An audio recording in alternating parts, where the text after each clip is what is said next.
అందరికీ praise the lord. మీ అందరికీ ప్రభు అయిన యేసుక్రీస్తు నామములో శుభాభివందనాలు తెలియజేస్తున్నాం. ప్రియులారా, మీరు అందరు బాగున్నారా? అందరము కలిసి ఈ దిన వాక్యాన్ని మనము చదువుకుందాం. సామెతల గ్రంథము 8వ అధ్యాయము 13వ వచనం. సామెతల గ్రంథము 8వ అధ్యాయము 13వ వచనాన్ని మనం చదువుకుందాం. ప్రేమైన వారలారా, గర్వము, అహంకారము, దుర్మార్గత, కుటిలమైన మాటలు నాకు అసహ్యములు. ప్రేమైన దేవుని బిడ్డలారా, గర్వం అనేది, అహంకారం అనేది మరి భక్తునికి అసహ్యము అని అంటున్నాడు. అది దేవుని నమ్మిన వారికే కాదు, ఆ దేవుని కూడా అసహ్యమైనది. ఆయన గర్వముగా ప్రవర్తించే వారికి ఆయన ఏ మేలు చేయుడు. ప్రేమైన దేవుని బిడ్డలారా, ఆయన గర్విష్ఠుల యొక్క గర్వము అనుచును, దీనులకు ఆయన కృపచూపు వాడై ఉంటూ ఉన్నాడు. ఈ గర్వానికి తండ్రి, కర్త ఎవరు అని అంటే సాతానుడే. సాతానుడు ఒకప్పుడు మంచివాడే, పవిత్రమైన వాడే, కానీ గర్వించడం ద్వారా సాతానుడిగా మారిపోయాడు. గర్వము అనే ఆలోచన వాని హృదయములో మొదట పుట్టింది.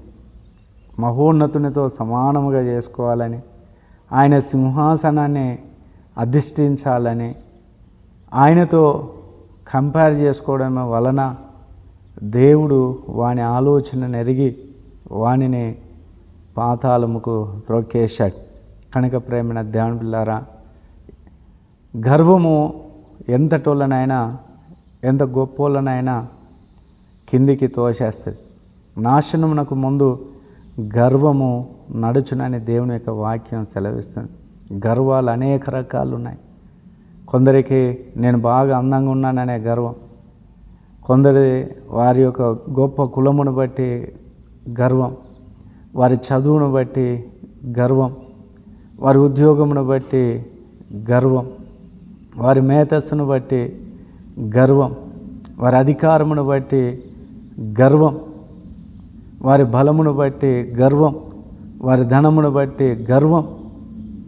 ప్రేమైన దేవుని బిడ్డలారా, అనేకమైన గర్వాలు ఉంటున్నాయి. కొందరికేమో ఆత్మీయ గర్వం ఉంటుంది.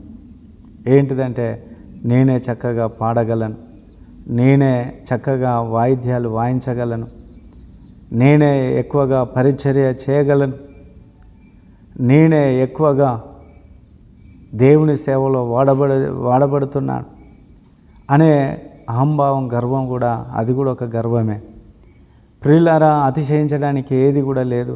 మన అతిశయం అంతా యేసు ప్రభే. ఆయనను బట్టే మనం గర్వించాలి.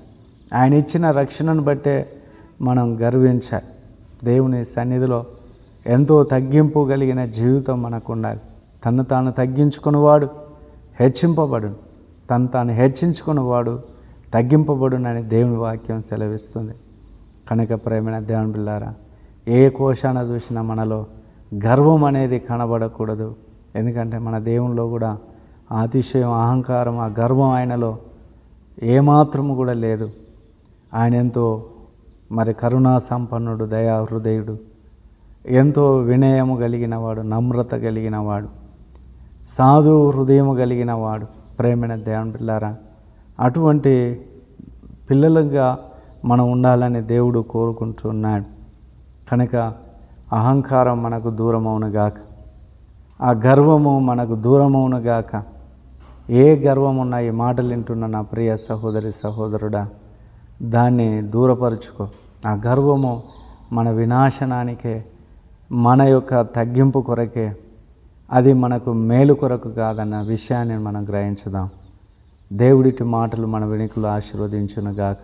ప్రార్థన చేసుకుందాం. మహోన్నతుడైన దేవ, కృపగలిగిన తండ్రి, మీ ఘనమైన నామమును బట్టి వందనాలు చెల్లిస్తూ ఉన్నాం. ఈ వాక్యం ద్వారా నాతో, మాతో, మా అందరితో మాట్లాడినందుకు వందనాలు.